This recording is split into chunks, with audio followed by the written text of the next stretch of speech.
Sir, ഡൽഹിയിലെ 400ഓളം സ്കൂളുകളിലാണ് ആ school തകർക്കുമെന്ന് email വഴി ഭീഷണി സന്ദേശം എത്തിയത്. ഇതേക്കുറിച്ച് അന്വേഷിച്ച് വന്നപ്പോൾ ചെന്നെത്തിയിരിക്കുന്നത് ആം ആദ്മി പാർട്ടിയിലാണ്. എന്താ അതിൻ്റെ കൂടുതൽ വിവരങ്ങൾ? ഇതെന്താണെന്ന് വെച്ചാൽ ഈ 400ഓളം സ്കൂളുകൾക്ക് കഴിഞ്ഞ കൊല്ലം ഫെബ്രുവരി മുതൽ ഈ മാസം വരെ ആണ് ഇമെയിലിൽ ബോംബ് വെച്ച് സ്കൂൾ തകർക്കുന്നുള്ള ഭീഷണി കിട്ടിയത്. ഇപ്പോൾ 16 വയസ്സുള്ള ഒരു കുട്ടിയിലേക്ക് ഈ അന്വേഷണം എത്തി. ഈ കുട്ടിയുടെ ലാപ്ടോപ്പും ഒക്കെ പിടിച്ച് മൊബൈൽ ഫോണുകൾ 2 ഫോറൻസിക് പരിശോധനയ്ക്ക് അയച്ചു. അതനുസരിച്ചിട്ടാണ് ഈ കുട്ടിയുടെ ഈ ലാപ്ടോപ്പിൽ നിന്നാണ് ഈ മെയിലുകൾ പോയിരിക്കുന്നത്. അത് VPN വഴിയാണ് പോയിരിക്കുന്നത്, പ്രൈവറ്റ് നെറ്റ്വർക്ക്. അതുകൊണ്ട് സാധാരണഗതിയിൽ കണ്ടുപിടിക്കാൻ കഴിയില്ല. പക്ഷേ ഇത് IP അഡ്രസ്സ് കിട്ടി. അങ്ങനെ കുട്ടിയിൽ അന്വേഷണം എത്തി. കുട്ടിയെ ഡൽഹിക്ക് പുറത്ത് വെച്ചിട്ട് പിടിച്ചു. കൗൺസിലിംഗ് നടത്തി വിട്ടയച്ചു. 16 വയസ്സാണല്ലോ. അപ്പോഴാണ് നോക്കുമ്പോൾ ഈ കുട്ടിയുടെ മാതാപിതാക്കൾക്ക് ഒരു NGOയുമായിട്ട് ബന്ധമുണ്ട്. ആ NGO ഈ ആപ്പുമായി ആഴത്തിൽ ബന്ധമുള്ള NGO ആണത്. ആ NGO ഈ 2011 പാർലമെൻറ്റ് ആക്രമണ കേസുണ്ടല്ലോ, അങ്ങനെ ഈ കുട്ടിയുടെ മാതാപിതാക്കളിലെത്തി. മാതാപിതാക്കൾ ഒരു NGOയുമായി ബന്ധപ്പെട്ടവരാണ്. ആ NGO ആപ്പുമായിട്ട് ആം ആദ്മി പാർട്ടിയുമായിട്ട് ആഴത്തിൽ ഉള്ള ബന്ധം ഉള്ളതാണ്. 2011 പാർലമെൻറ്റ് ആക്രമണത്തിൽ കേസിൽ പ്രതി അഫ്സൽ ഗുരു 2013 വധശിക്ഷ നടപ്പാക്കി തൂക്കിക്കൊന്നു. ഈ അഫ്സൽ ഗുരുവിൻ്റെ വധശിക്ഷ ശരിയല്ല, അദ്ദേഹത്തിന് വെറുതെ വിടണം, അയാളെ വെറുതെ വിടണം എന്ന് വാദിച്ചിരുന്ന NGO ആണിത്. അപ്പോൾ ഈ അതിഷി മർലേനയില്ലേ മുഖ്യമന്ത്രിയായിരുന്നേ, ആദിഷി മർലേനയുടെ മാതാപിതാക്കളും ഈ അഫ്സൽ ഗുരുവിനെ വെറുതെ വിടണം എന്ന് പറഞ്ഞിട്ട് ഈ ബുദ്ധിജീവികളുടെയൊക്കെ ഒരു കൂട്ടായ്മ, ആ കൂട്ടായ്മയുടെ ഭീമഹർജി ഉണ്ടായിരുന്നില്ലേ, ഒപ്പ്, അതിൽ ഒപ്പിട്ടവരാണ് ആദിഷിയുടെ മാതാപിതാക്കൾ എന്നുള്ളത് എല്ലാവർക്കും അറിയാവുന്നതാണത്.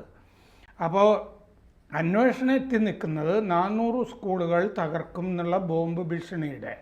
അത് ഈ 16 വയസ്സുള്ള കുട്ടി തന്നെത്താനെ ചെയ്തതാണെന്ന് ഇപ്പോൾ പോലീസ് കരുതുന്നില്ല. അപ്പോൾ ഈ അച്ഛൻ്റെയും അമ്മയുടെയും പങ്ക് എത്രമാത്രം എന്നുള്ളതും കൂടി അന്വേഷിച്ചുകൊണ്ടിരിക്കുകയാണ്. അപ്പോൾ ആപ്പിലെത്തി നിൽക്കുകയാണ്. അപ്പോൾ ഡൽഹിയിൽ ഇപ്പോൾ തെരഞ്ഞെടുപ്പ് നടക്കാൻ പോണു. ഡൽഹിയുടെ സമാധാന ചുമതല ആർക്കാണ്? ആപ്പിനല്ല, കേന്ദ്ര സർക്കാരിനാണ്. അവിടുത്തെ നിയമം അനുസരിച്ചിട്ട് കേന്ദ്ര സർക്കാരിനാണ് സമാധാന ചുമതല.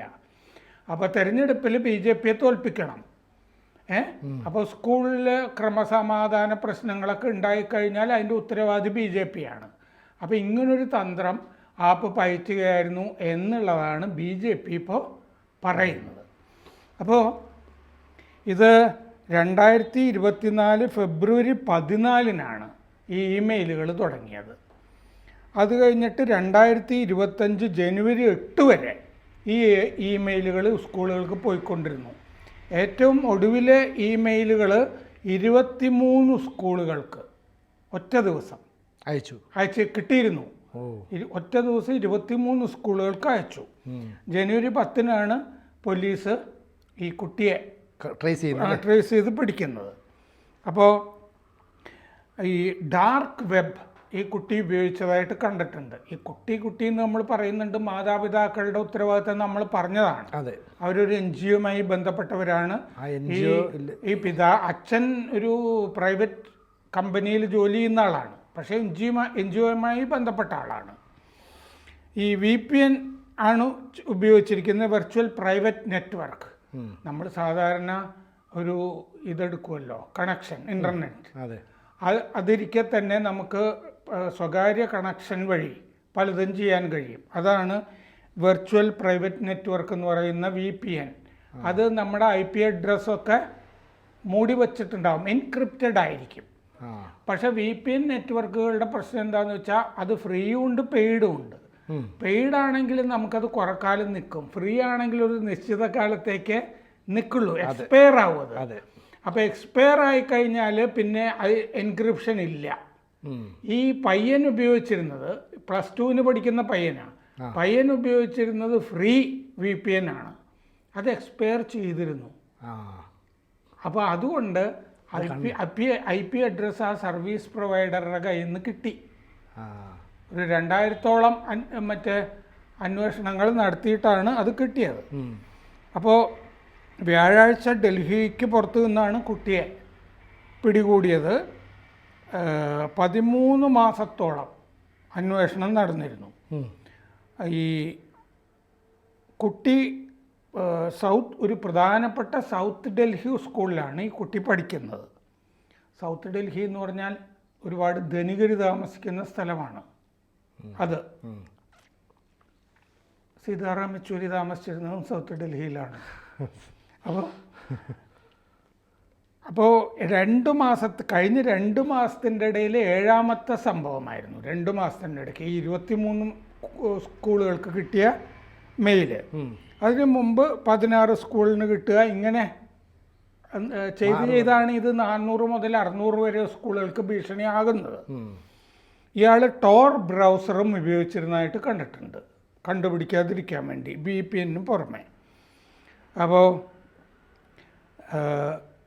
ഇങ്ങനെയാണ് ഈ വിവരങ്ങൾ കിട്ടിയിരിക്കുന്നത്. 2000 മെയിൽ ഡൽഹി സ്കൂളുകൾ ഇതുപോലെ തന്നെ 2024 മെയിലും ധാരാളം സ്കൂളുകൾക്ക് കിട്ടിയിരുന്നു.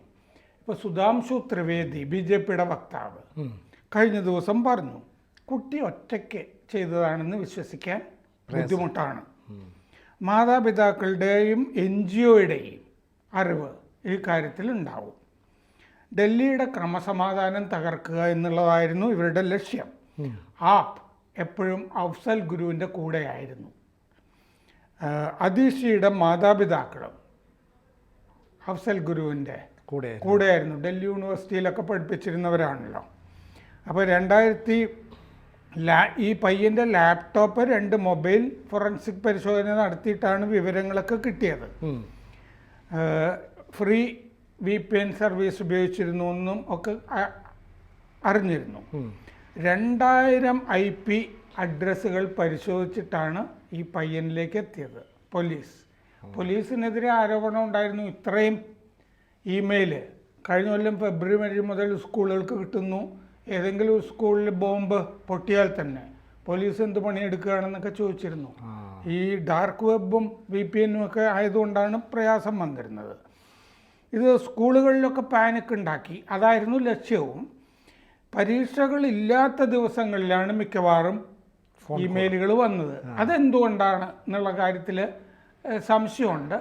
എനിക്ക് തോന്നുന്നു ഉത്തരം പയ്യനും പരീക്ഷ എഴുതണമല്ലോ, അതായിരിക്കും. അപ്പോൾ ആശുപത്രികൾക്കോ ഈ എയർലൈനുകൾക്കോ ഇടയ്ക്കിടയ്ക്ക് മറ്റേ വിമാനങ്ങൾക്ക് ഭീഷണിയൊക്കെ ഉണ്ടായിരുന്നു. പക്ഷെ ഒരാളെ പിടിക്കുകയും ചെയ്തിരുന്നു. അപ്പോൾ ഈ IP അഡ്രസ്സിൽ നിന്ന് ആശുപത്രികൾക്കോ എയർലൈനുകൾക്കോ അയച്ചിട്ടുണ്ടോ എന്നുള്ളത് പരിശോധിക്കുന്നതായിട്ട് പോലീസ് പറഞ്ഞു. ഇപ്പോൾ ചൊവ്വാഴ്ച കഴിഞ്ഞ ദിവസം അവിടുത്തെ പോലീസ് കമ്മീഷണർ മധുപ് തിവാരി പറഞ്ഞു മാതാപിതാക്കളുടെ പങ്ക് അന്വേഷിക്കുന്നുണ്ട്, അവരിൽ NGOയുടെ സ്വാധീനം അന്വേഷിക്കുന്നുണ്ട്. NGOയ്ക്ക് ഈ ആപ്പിൻ്റെ പേര് പോലീസ് പറഞ്ഞില്ല. രാഷ്ട്രീയ കക്ഷിയുമായി ആഴമുള്ള ബന്ധമുണ്ട്.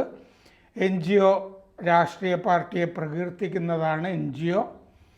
അഫ്സൽ ഗുരുവിനെ തൂക്കിലിട്ടതിനെ അവരെതിർത്തിരുന്നു.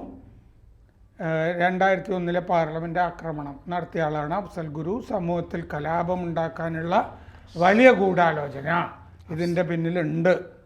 കഴിഞ്ഞ കൊല്ലത്തെ സകല മെയിലും അയച്ചത് കുട്ടി ഒറ്റയ്ക്കാണോ എന്ന് പരിശോധിക്കുന്നുണ്ട്. മെയ് 1-ാം തീയതി മാത്രം 250 മെയിലുകൾ അയച്ചിട്ടുണ്ട് കഴിഞ്ഞ കൊല്ലം. ഫെബ്രുവരി 8-ാം തീയതിയിലെ ഈ കുട്ടിയാണോ എന്നുള്ളത് ഉറപ്പായിട്ടില്ല. ഈ മെയിലിൽ നിന്നാണോ എന്നുള്ളത് ഒരു ദിവസത്തത് ഉറപ്പിച്ചിട്ടില്ല. അത് അന്വേഷിച്ചുകൊണ്ടിരിക്കുകയാണ്. അതിന് തെളിവ് കിട്ടിയിട്ടില്ല. അപ്പോൾ ഇതിപ്പോൾ നമുക്കറിയാമല്ലോ, ഈ ആപ്പ് തുടങ്ങുന്നതിന് മുമ്പ് ഈ അണ്ണാ ഹസാരെയൊക്കെ കൂട്ടുപിടിച്ചിട്ട് അണ്ണാ ഹസാരെ കെജ്രിവാളിനോട് പറഞ്ഞിരുന്നാണ് രാഷ്ട്രീയത്തിലൊന്നും ഇറങ്ങരുത്, രാഷ്ട്രത്തിൽ ഇറങ്ങില്ല എന്ന് ഇയാൾ ഉറപ്പും കൊടുത്തിരുന്നതാണ്. കെജ്രിവാൾ ആ കാലത്തൊരു RT മറ്റേ ഇതില്ലേ നമ്മൾ RTO, right to information act, RTA act അനുസരിച്ചിട്ട് വിവരങ്ങളൊക്കെ ഒരു വിവരാവകാശ പ്രവർത്തകൻ ആയിരുന്നു. അതിന് മുമ്പ് മറ്റേ ഇൻകം ടാക്സ് IRS ജയിക്കുകയൊക്കെ ചെയ്തിരുന്നു. അപ്പോൾ ഇൻകം ടാക്സിൽ ജോലി ചെയ്തിരുന്നു. അപ്പോൾ ആ കാലത്ത് ഈ ആപ്പൊക്കെ തുടങ്ങുന്നതിന് മുമ്പ് അങ്ങേർക്ക് 2 NGO ഉണ്ടായിരുന്നു. ആ NGOയ്ക്ക് ഈ ഫോർട്ട് ഫൗണ്ടേഷൻ്റെ ഒക്കെ സഹായം ഉണ്ടായിരുന്നു. ഫോർട്ട് ഫൗണ്ടേഷൻ എന്നൊക്കെ പറഞ്ഞാൽ CIAയുടെ പോഷക സംഘടനകളായിട്ടാണ് കരുതുന്നത്. അപ്പോൾ ഈ ആപ്പുമായി ബന്ധപ്പെട്ടിരുന്ന ഒരാളാണ് ഈ ധ്രുവ് റാട്ടി. പിന്നീട് ജർമ്മനിയിൽ പോയി ഈ ഫണ്ടിങ് ഒക്കെ മേടിച്ചിട്ട് സോറോസിനൊക്കെ വേണ്ടി പ്രവർത്തിക്കുകയാണല്ലോ. അപ്പോൾ ഈ രാജ്യാന്തര ഇത്തരം ഡീപ് സ്റ്റേറ്റും ഒക്കെ ആയിട്ട് ബന്ധപ്പെട്ട പാർട്ടിയാണ് ആപ്പ്. 134 കോടി രൂപ ആപ്പിന് കൊടുത്തിട്ടുണ്ടെന്ന് പന്നുൻ വെളിപ്പെടുത്തിയിട്ടുണ്ട്, ഖലിസ്ഥാൻ ഭീകരൻ. പിന്നെ ഖലിസ്ഥാൻ ഭീകരന്മാരുടെ പല വീടുകളിലും പോയി പഞ്ചാബിൽ പല ദിവസങ്ങളിലും കെജ്രിവാള് താമസിച്ചിട്ടുണ്ട് എന്നൊക്കെയുള്ള വിവരമൊക്കെ ഉണ്ട്. നമ്മൾ ചർച്ച ചെയ്തതാണ്. അപ്പൊ ഇന്ത്യയിൽ അട്ടിമറി. ഇപ്പൊ ഇന്ന് കോൺഗ്രസിന്റെ പുതിയ കെട്ടിടം ഉദ്ഘാടനം ചെയ്യുമ്പോൾ ഞങ്ങൾ ഇന്ത്യൻ സ്റ്റേറ്റുമായിട്ടും പോരാട്ടത്തിലാണെന്ന് രാഹുൽ ഗാന്ധി പറഞ്ഞിരുന്നു. ഇന്ത്യൻ സ്റ്റേറ്റുമായിട്ട് ഇന്ത്യയിലെ ഭരണകൂടവുമായിട്ടും യുദ്ധത്തിലാണ്, ഇന്ത്യയുമായിട്ടും യുദ്ധത്തിലാണ്. ഇത് അയാൾ നേരത്തെയും പറഞ്ഞിട്ടുണ്ട്. അത് വലിയ വിവാദമായിട്ടുണ്ട്. അതുപോലെയാണ് ആപ്പും ഈ ദേശീയതയ്ക്കെതിരെ, രാജ്യത്തിനെതിരെ ഒക്കെ പ്രവർത്തിക്കുന്നൊരു പാർട്ടിയാണത്.